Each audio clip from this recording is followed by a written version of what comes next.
കോട്ടയം ജില്ലയിൽ കിഴക്കൻ പ്രദേശങ്ങളായ പൂഞ്ഞാർ, മീനച്ചിൽ, ഈരാറ്റുപേട്ട മേഖലകളിൽ ഉരുൾപൊട്ടലും വെള്ളപ്പൊക്കവും വലിയ നാശനഷ്ടമാണ് ഉണ്ടാക്കിയത്.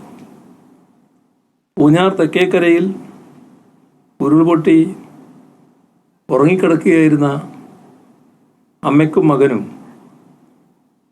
റജീന ജോസഫിൻ ജീവൻ നഷ്ടപ്പെട്ടത് അങ്ങേയറ്റം ദാരുണമാണ്. അയ്മനം, കുമരകം, ഏറ്റുമാനൂർ മേഖലകളിലായി 5000-ലധികം കർഷകർക്കാണ് നാശനഷ്ടങ്ങൾ ഉണ്ടായിട്ടുള്ളത്. കോട്ടയം ജില്ലയിൽ തന്നെ പറയുന്നത് 1086 ഹെക്ടർ കൃഷി നാശം വന്നിട്ടുണ്ടെന്നാണ്. വൻപിച്ച നഷ്ടമാണ് അവിടെ സംഭവിച്ചിരിക്കുന്നത്. 20 കോടിയോളം രൂപയുടെ നഷ്ടമുണ്ടാകുമെന്നാണ് പറയുന്നത്. പത്തനംതിട്ടയിൽ റാന്നിയിൽ മാത്രമല്ല, ആറന്മുള, തിരുവല്ല ഭാഗങ്ങളിലും ആലപ്പുഴയിൽ ചെങ്ങന്നൂർ, കുട്ടനാട് മേഖലകളിലും പ്രളയ സാഹചര്യമാണ് നിലനിൽക്കുന്നത്. മണിമലയാർ, പമ്പ, അച്ചൻകോവിൽ നദികളിൽ വന്ന മഴവെള്ളമാണ് പ്രശ്നമായി മാറിയത്. ഇവിടുത്തെ വെള്ളം സുഗമമായി ഒഴിഞ്ഞു പോകുന്നതിന് തോട്ടപ്പള്ളിയിലെ പൊഴി മുറിച്ച് വെള്ളം ഒഴുക്കേണ്ടതുണ്ട്. കുട്ടനാട്ടിലെ വെള്ളക്കെട്ടിനും ഇത് മാത്രമാണ് പരിഹാരം. സമാനമായി കോട്ടയത്തിൻ്റെ പടിഞ്ഞാറ് മേഖലകളായ കുമരകം, തിരുവാർപ്പ് തുടങ്ങിയ മേഖലകളെ വെള്ളപ്പൊക്കത്തിൽ നിന്നും രക്ഷിക്കാൻ തണ്ണീർമുക്കം ബണ്ടിൽ അടിഞ്ഞുകൂടിയ പായലും മാലിന്യങ്ങളും അടിയന്തരമായി നീക്കം ചെയ്ത് നീരൊഴുക്ക് സുഗമമാക്കണം. വെള്ളത്തിനൊഴുകി പോകാനുള്ള സൗകര്യമുണ്ടാക്കണം. നിർഭാഗ്യകരമായ അവസ്ഥ നമ്മൾ ഓർക്കേണ്ടത്, കഴിഞ്ഞ LDF സർക്കാർ ഈ അടിഞ്ഞുകൂടിയ മണലും ചെളിയും മാറ്റുന്നതിന് ഫലപ്രദമായ നടപടികൾ സ്വീകരിച്ചിരുന്നു. അപ്പോൾ അതിനെതിരായി കോടതിയിൽ പോകുന്ന സ്ഥിതിയായിരുന്നു അന്നത്തെ പ്രതിപക്ഷം UDFൻ്റെ ഭാഗത്ത് നിന്നുണ്ടായത്. ഇതിൽ കാണേണ്ട ഒരു കാര്യം, ഇത്തരം കാര്യങ്ങളിൽ രാഷ്ട്രീയമോ വിവാദങ്ങളോ അല്ല വേണ്ടത്. കാലാവസ്ഥാ വ്യതിയാനം മൂലം അടിക്കടി ഉണ്ടാകുന്ന അതിതീവ്ര മഴ, ഇത് വലിയ തോതിൽ പ്രളയം തന്നെ ഉണ്ടാക്കുകയാണ്. അപ്പോൾ അത് ശാശ്വതമായി തടയലാണ് പ്രധാനം. LDF സർക്കാർ ചില നടപടികൾക്ക് തുടക്കം കുറിച്ചിരുന്നു. ഈ നടപടികൾ 1-2 വർഷം കൊണ്ട് പൂർത്തിയാകുന്ന ഒന്നല്ല. സർക്കാർ സംവിധാനങ്ങളുടെ തുടർ പ്രവർത്തനം കൊണ്ടാണ് പൂർണ്ണതയിലേക്ക് എത്തിക്കാനും പരിഹാരം കാണാനും കഴിയുക. ഇതോടൊപ്പം തന്നെ തീരദേശ മേഖല കടുത്ത പ്രയാസങ്ങളിലൂടെയാണ് കടന്നു പോകുന്നത്. കടലിൽ പോയി കാണാതായ വിഴിഞ്ഞത്തെ ജോൺ, മുതലപ്പൊടിയിലെ ഷിജിൻ, നീണ്ടകരയിലെ ഗൗതം ഒരാഴ്ച പിന്നിടുകയാണ്.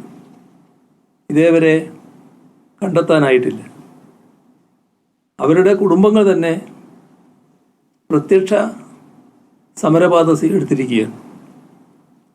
സമയബന്ധിതമായി ഹെലികോപ്റ്ററിൽ തെരച്ചിൽ നടത്തിയില്ല എന്ന ആക്ഷേപം ഉന്നയിക്കുന്നുണ്ട്.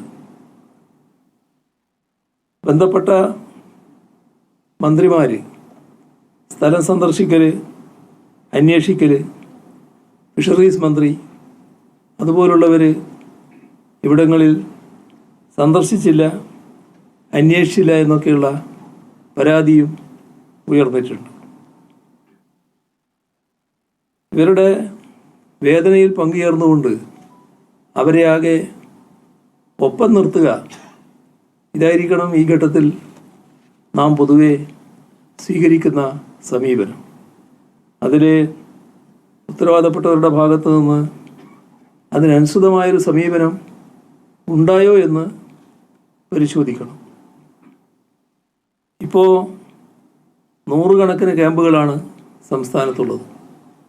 അവിടെ ആയിരക്കണക്കിന് ആളുകൾ കഴിയുന്നുണ്ട്.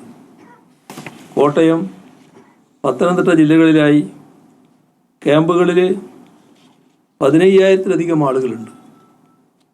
പല ക്യാമ്പുകളിലും ആവശ്യത്തിന് ഭക്ഷണവും മരുന്നും അടിസ്ഥാന സൗകര്യങ്ങളും എത്തുന്നില്ല എന്ന പരാതിയുണ്ട്.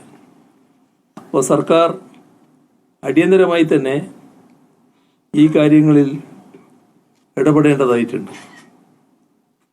ചങ്ങനാശ്ശേരിയിലെ ഒരു ക്യാമ്പിൽ സംഭവിച്ചൊരു കാര്യത്തെക്കുറിച്ച് അറിയുന്നത്, അവിടെ സ്ട്രോക്കിൻ്റെ ലക്ഷണങ്ങൾ കാണിച്ച ഒരു രോഗിയുണ്ടായി. ആ രോഗിക്ക് രാവിലെ മുതൽ വൈകുന്നേരം വരെ ആംബുലൻസ് സൗകര്യം ലഭ്യമാക്കാനായില്ല എന്നാണ്.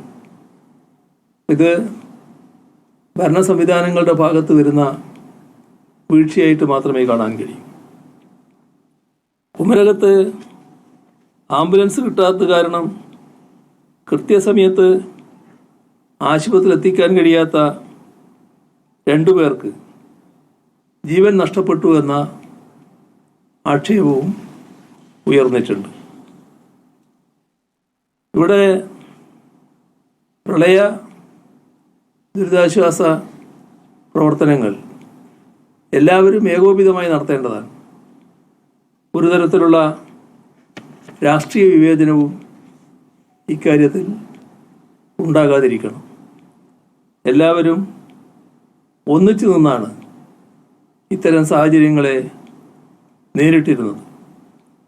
അങ്ങനെ ഒന്നിച്ചു നിന്നുകൊണ്ട് ഈ ഉയർന്നു വന്ന സാഹചര്യങ്ങൾ മറികടക്കാൻ കഴിയേണ്ടതുണ്ട്. ദൗർഭാഗ്യകരമായ ഒരു കാര്യമാണ് പത്തനംതിട്ടയിൽ നിന്ന് റിപ്പോർട്ട് ചെയ്യപ്പെട്ടത്. അവിടെ ജില്ലാ അവലോകന യോഗം നടന്നു.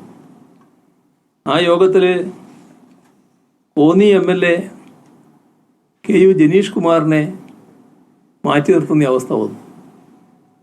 മറ്റ് MLA-മാരെ എല്ലാവരെയും പങ്കെടുപ്പിക്കുകയും ചെയ്തു. അപ്പോൾ പ്രളയ ദുരിതാശ്വാസ പ്രവർത്തനങ്ങളിൽ നിന്ന് ഒരു പ്രതിപക്ഷ MLA-യെ മാറ്റി നിർത്തുന്നത് ഒരുപക്ഷെ സംസ്ഥാനത്തെ ആദ്യത്തെ സംഭവമായിരിക്കും. രക്ഷാപ്രവർത്തനത്തിലെയും ദുരിതാശ്വാസ ക്യാമ്പിലെയും പോരായ്മകൾ അധികൃതരുടെ ശ്രദ്ധയിൽപ്പെടുത്തുമെന്ന് കരുതിയാണോ ഇത്തരമൊരു വിവേചനം കാണിച്ചത്? ഇപ്പോൾ പ്രതിപക്ഷ MLA-മാരുടെ മണ്ഡലത്തിൽ ദുരിതാശ്വാസ പ്രവർത്തനങ്ങൾ കൃത്യമായി നടക്കേണ്ടതല്ലേ? അത് വേണ്ട എന്ന നിലപാട് ഉണ്ടോ? ജനപ്രതിനിധികൾ, മത്സ്യത്തൊഴിലാളികൾ, സന്നദ്ധ സംഘടനകൾ, യുവാക്കൾ, വിദ്യാർത്ഥികൾ, അങ്ങനെ സമൂഹത്തിൻ്റെ എല്ലാ ഭാഗവും ചേർന്ന കൂട്ടായ്മയാണ് മുൻകാലങ്ങളിൽ ഈ പ്രവർത്തനത്തിൽ സജീവമായി പങ്കെടുത്തതും കാര്യങ്ങൾ ശരിയായ രൂപത്തിൽ നിർവഹിച്ചതും. അപ്പോൾ ഇത്തരമൊരു ഏകോപനത്തിന്, എല്ലാവരെയും ചേർത്ത് നിർത്തുന്നതിന് സർക്കാർ തയ്യാറാവുകയാണ് വേണ്ടത്. ഈ പ്രതിസന്ധിയെ കേരളത്തിന് ഒരുമിച്ച് നേരിടാനാവണം. ജനങ്ങളുടെ ജീവനും സ്വത്തിനും സംരക്ഷണം നൽകാൻ സർക്കാർ സംവിധാനങ്ങൾ കൂടുതൽ ഉണർന്ന് പ്രവർത്തിക്കണമെന്നുകൂടി ഈ ഘട്ടത്തിൽ ഓർമ്മിപ്പിക്കുകയാണ്.